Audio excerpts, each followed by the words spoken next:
The late John Lennon and Mind Games. Radio 4 this coming Monday, 2:15. Lennon, A Day in the Life. It's the afternoon play, and it's all about a concert that took place after Lennon's death outside St. George's Hall on the Plateau. And the man who promoted it is with me now, Sam Leach. Welcome, Sam. Hi, Billy. How long ago is that now? Yeah, it doesn't seem like 30 years. 30 years. Yeah, something like it's frightening, isn't it?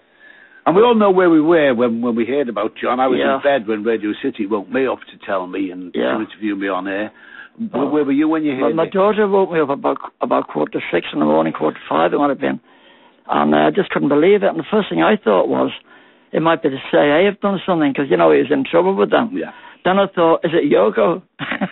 Crazy like that. But you know why I did the tribute a few days later?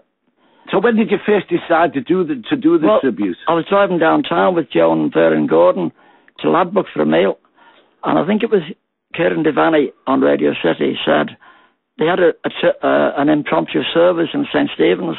They only got 40 people, which was a lot, considering a last-minute thing. And he said the man who wanted to say he was bigger than Christ only got 40 people. Well, I punched the dashboard in anger, and that's when I decided what I was going to do. Just bing, like that. And the whole thing just took off. The next day, the whole world were ringing, you know. So how many days after John's death did the concert take place? 3 days. 3 days. And your wife was against it, wasn't she? Well, she was a little bit. There's one funny part which isn't in the play. I was ringing all around the world, getting quotes from people, Harold Wilson, Henry Cooper, everybody, you know. And I'd rang the White House, asked Jimmy Carter, and the fellow wouldn't put me through to Camp David. And I said, oh, he just a sore loser. He just lost the election, hadn't he? He started laughing. So as I put the phone down, Joan says, you're bringing the Pope next. So I was on to the Vatican about a minute later, and I'm talking to this woman, and I thought, she sounds like a nun or something. It was a cleaner. So then she put me on this bloke. He sounded like Roxana Bazzi. So this is going to be a cardinal. He was a security guard. The Vatican was closed. Now, I can't remember the exact lineup of the day, Sam, but as far as I can remember, there were no big Liverpool names on, were there, really? It was all the local bands got together. Yeah, everybody's got together. Carl Terry. I think Flock of Seagulls did a bit. One of the first, they weren't really known then, you know. Yeah. A load of different people, they all got together and just formed it. And then... Because you only had 3 days, to get permission off the council, because you needed permission because it was an outdoor event, wasn't it? I didn't really get permission initially. I just said I'm doing it. Yeah. And then they come up with the insurance thing on the Friday, nearly put a bullet in it, you know. And I managed to get that far when I quit. Joe never quite forgave me. It cost me $5,000 in the end. And I was determined nobody's going to make any money, because they didn't want to finger point at me, saying, oh, he's making money out of it. Of course. Well, it cost me $5,000 in the end. The phone bill was $3,000. But it was worth it? Yes, it was, because what upset me, they weren't just slagging Liverpool off, they were slagging the Beatles off as well, and John. And I felt I wanted to show the world just what we thought of John Lennon. And I think we did that. 100,000 people. There's something, Radio Merseyside went live, as you know, all day. And there's something that people don't know, and it didn't pay much. I didn't understand what it was about at the end. But there was a little bit of a mini hurricane. And you could hear the people in the distance going away, singing Give Peace a Chance, this after it was over. And a little mini tornado, and a load of rubbish came up from the floor. And somebody said to me, what's that? I said, that's John saying thanks. I knew it went like that. Yeah. But you know what was in the middle of it? A white feather. Yeah. It might have been a Daddy Longlegs. Now, that didn't mean nothing to me then. Yeah. It wasn't until years later John said he'd come back as a white feather. So I bought that one. And if I can remember correctly, Sam, the weather wasn't brilliant, was it? No, it was raining. And, you know, it wasn't raining all the time to begin with. And there was about 80 people when I went in. I went in the back to organise tea, and I organised all the stewards and that, you know. And when I came back, the whole place was just full. The paper said 25,000. The police laughed. They said there's 25,000 on the pavement alone, because it was right down the side of the Empire. The buses stopped. All day, must have been $100,000, the police reckoned. 100,000 came. So you can't talking money, Sam. Yeah. My biggest promotion, and I lost money. Okay, now the play is on at 2:15 on Monday on Radio 4. It's a play which is all about Sam organising the memorial concert, but it's intertwined with 2 or 3 other stories happening at the same time. One is a guy having an affair, and the other one is a guy who's looking after an escaped guy, an escaped prisoner, and they actually all end up at the Lennon concert.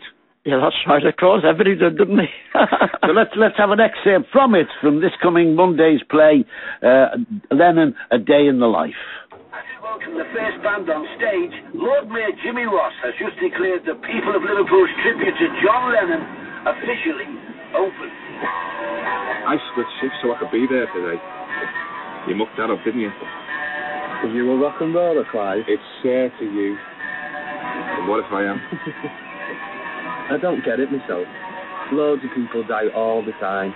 Someone's dying right now. Could be you if you don't shut up. You know what I mean. What's the difference? You wouldn't catch me standing in the rain all day. He was just like you at your age, you know.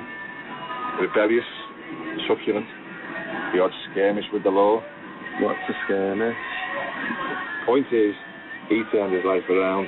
He was a hippie, wasn't he? He wouldn't even get out of bed. He did things the rest of us wouldn't dare.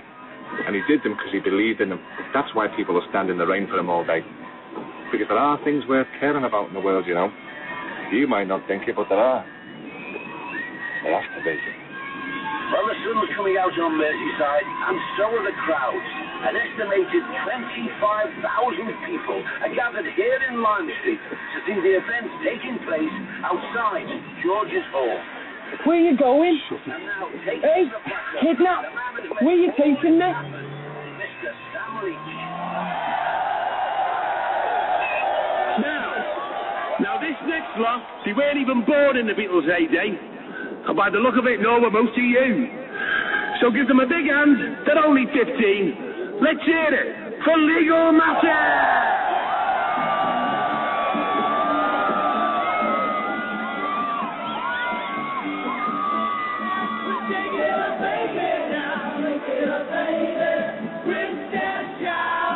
I've been out in the crowd collecting tributes and getting the general vibe, and I'll tell you, it's emotional out there. He was a teenager and I was a teenager, and well, it's one of us, isn't he?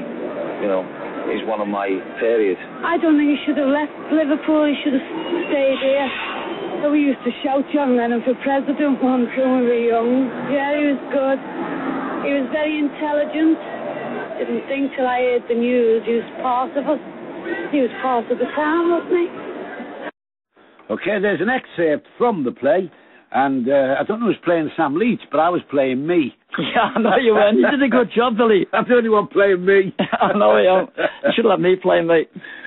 There was only the one thing that I didn't quite agree with. One part you asked me, why did I pack it all in? Yeah.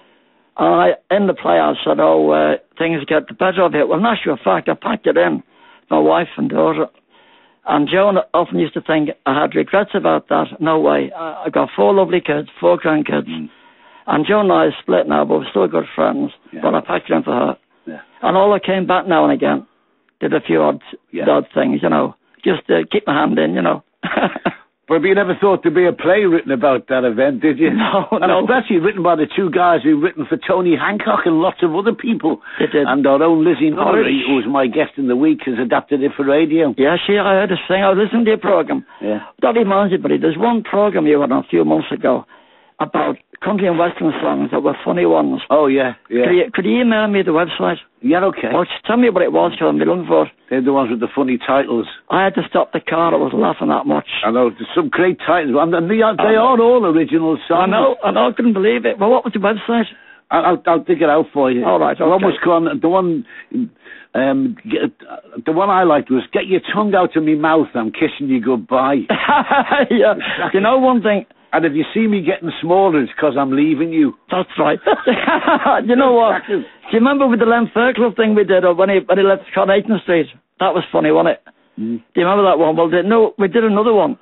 You did one about, we land on the moon, and we meet moon people. What's the first thing a scout would say? Yeah, well, I couldn't get to a phone to give what would have won it.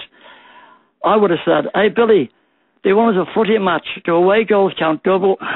I'm never going in. You're off to the Grapes now, aren't you, Sam? Because you meet and greet at the Grapes is it every Thursday, Friday, Saturday? Yeah, every afternoon. Every afternoon, from 12 o'clock onwards. That's right. I got my book, DVD and pictures and that, you know. Okay. And I hope you're going to come in next week. I might pop in today. They've been made up to Saverley. Sam, nice talking to you again. Lovely talking to you, buddy. Nice talking to you again.